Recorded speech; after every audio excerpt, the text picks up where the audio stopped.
everybody, and I'm here to wake all of you back up. I'll do my best.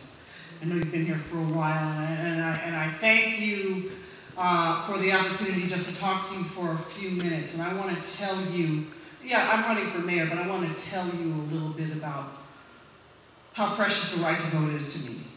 Now, I grew up in the Midwest, and my parents were both active in the civil rights movement, and some of my early memories are of my mother and father going to the March on Washington, and my grandmother would live with us off and on. My grandmother and her sister were both domestic workers, and so when they had a job, they would leave the house and go away for 6 months to a year, and then they would come back and they would stay with us. And my grandmother had come from Tennessee, and so she would talk often about having to pay a poll tax to vote. And she would often admonish my mother and my sisters about being too outspoken, and would remind us more often than not that she could never take us down south because we didn't know how to hush, and that we could get into trouble because we talked too much. That was the way that she was raised. And as I grew older, I began to understand that she had had a brother who had been killed for the crime of reckless eyeballing. And that's the world in which she grew up. Now, if you can imagine that she grew up in that world, and then fast forward to a world where in 1966 in Ohio, in an area where my father, who had a GI Bill, had to buy property for a house from a black man who looked white to resell the property to himself, my mother, and some other African American families so that they could build a house even though they were veterans and had the GI Bill. He ran for mayor in 1966 and he got elected, and that was a big deal then. And then my mother actually became the mayor back in the 90s. And so we came fast forward pretty quickly, even though it was painful. And there was a lot of pain. But the one thing that was consistent in my life is that every election day, my parents always made us go stand in the polling booth with them while they voted. And I remember, I always thought my mother was the most beautiful person, the most beautiful fashion plate. She was more beautiful than Jackie Kennedy, in my opinion, because that's what we grew up with. And my mother always had on a shirt waist, and she had on high heels and a pocketbook, and they wore gloves, and she would get dressed up and she would go to vote, and I would always sort of swing on the back of her dress. I'd hang on to it and clutch it and just watch her vote. And she was very emotional about it because of where we came from and how hard it was to get there. And through it all, they were not only emotional about it, my father was too.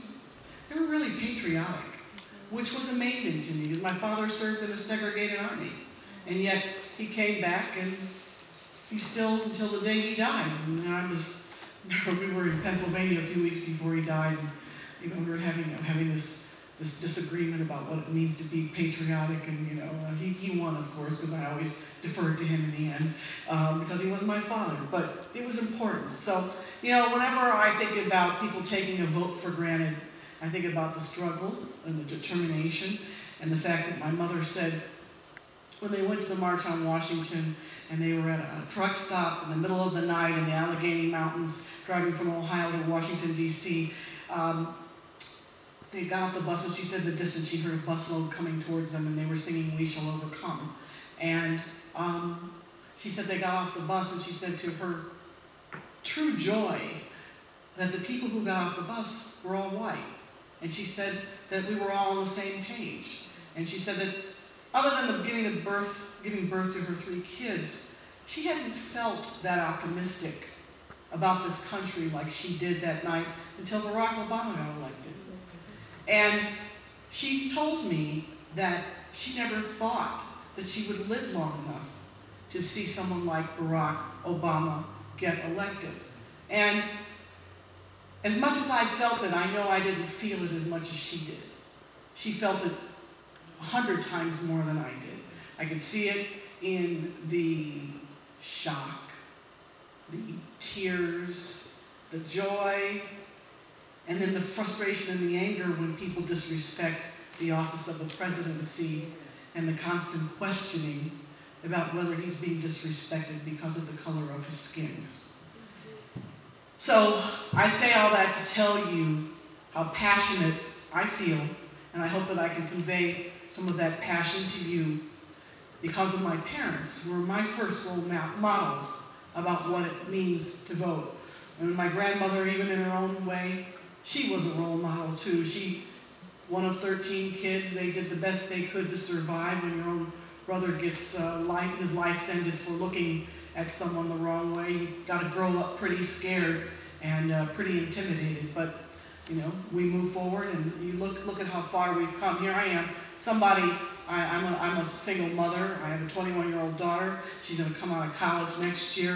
I worked for 14 years in the private sector and as a paralegal and corporate work and litigation, and now I'm running for mayor of the city of Los Angeles.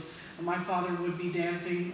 My father would be so amused. He's gone now, but his brother, and I call his brother Sergeant A. William Perry, he's alive, and he's a World War II veteran. He had worked on the story of his 92nd Infantry was told in the movie Miracle at Santa Ana. He's a Buffalo soldier out of Fort Huachuca. The same kind of a story, segregated army, being mistreated on your own base by your own colleagues, and yet optimistic, patriotic. They all feel the same way about what a miracle it is that Barack Obama was elected in this country and how we have to do that once again. And they're back in Ohio, so I'm really calling them constantly and having them call all of their friends and anybody that they know, both young, old, black, white, whatever. They're calling everyone. My mother, who's 84, she's actually volunteering in the not only polling place but in the Democratic Party headquarters, and really turning out that urban African American liberal Democratic vote there, because we all know how close of a state it's going to be in Ohio. So I wanted to share that little bit of the story with you tonight, and to urge you to not stop calling. And when I was 16 years old, you know, I wanted to drive so much. So I got my mother's car, and I remember she had a Ford Torino station wagon with a fake paneling on the sides. And I drove people to the polls. I just wanted to drive. Now, what I forgot to do is take the emergency brake off. So, you know, I was driving about an hour and a half, and I smelled something burning, and I was like, what is that? You know? Anyway, I realized it was, eventually I turned the emergency brake off. But it was that early that I learned how to take people to the polls. And, you know, we had our own drive program coming out of my mother's kitchen, so that we could turn people out and make sure they turned out in big numbers, and that nobody missed the opportunity to vote, and no one's vote was taken for granted. Now, I don't know about you, but because of my history, you know, I love vote by mail, and anybody can do that, but I always like to put it in the box, put that ballot in the box, and maybe it's because there's just a tiny little bit of me that doesn't exactly trust the system. And, you know, I'm still wondering, you know, where that truck with those ballots was in Florida. You know, we're probably still looking for it. And so I always like to see it go in the box and make sure it got counted, and that nobody else touched it except for me until it went into the locked box. So, turn out on election day. Now, as for me, my election is March 5th, 2013, and I hope I'll see you again a number of times before then. You know, I've been representing part of the city that I believe, and I would argue, it's been rebirthed or reborn or restored. Back before I was elected, you could have driven an Airbus down the middle of that district and not touched anything, and most people got the heck out of there by 5 o'clock at night. What I've been able to do is to bring 90,000 new jobs over the last 11 years, and to unify those jobs with people who actually needed to go back to work. People from Job Corps, and from the YMCA, and from Chrysalis and the Coalition for Responsible Community Development. And I built a lot of housing. It's interesting because I've actually built housing for grandparents raising their grandchildren. It's the fastest growing demographic in this country because people lost their jobs. And so for the members of the sandwich generation, who then bring the kids back home to mother and father and say, hey, can you take care of these kids while I go get a job somewhere? Grandparents are raising their grandchildren, so I built a housing development to be able to accommodate that. And I've built 5,000 units of housing for all kinds of people who needed to make sure that they had a permanent, supportive place to live, in addition to all the market rate too. But what's most exciting to me, I view the future of the city through the eyes of my own daughter, who's 21 years old. You know, they don't really want to drive, they don't really want to buy a car, they don't want to pay for the gasoline, and so what it argues is, it argues for a future based on public transportation and light rail. So as we go about unifying the city from the east to the west and hopefully the north to the south, and I'll tell you a little story about the San Fernando Valley. So I worked on the exposition line, finished the 8.6 miles as former chairwoman, and it's moving forward to the west side, and eventually we'll connect to the airport. But here's the interesting thing. So we had that day, I don't know if you remember, when we had the Clippers, the Lakers, the Kings, and the Sparks. The Sparks, thank you. And the mixed martial arts, and a bicycle tour, all in one day. I was pretty terrified, because I thought we'd be strangled with traffic. 30,000 people took the line in from the park and ride over there at La Cienega and Exposition. But what I didn't know until a couple of weeks after that, after reading the daily news, is that a large percentage of those people came over the hill from the San Fernando Valley. They drove their cars to the park and ride and left them there. So what it means to me is that people are hungry for alternatives. We have to provide them. We have to make them accessible and easy to use, easy to understand how to use, and they will take it and open up a whole new vista about how we connect to each other throughout this entire city.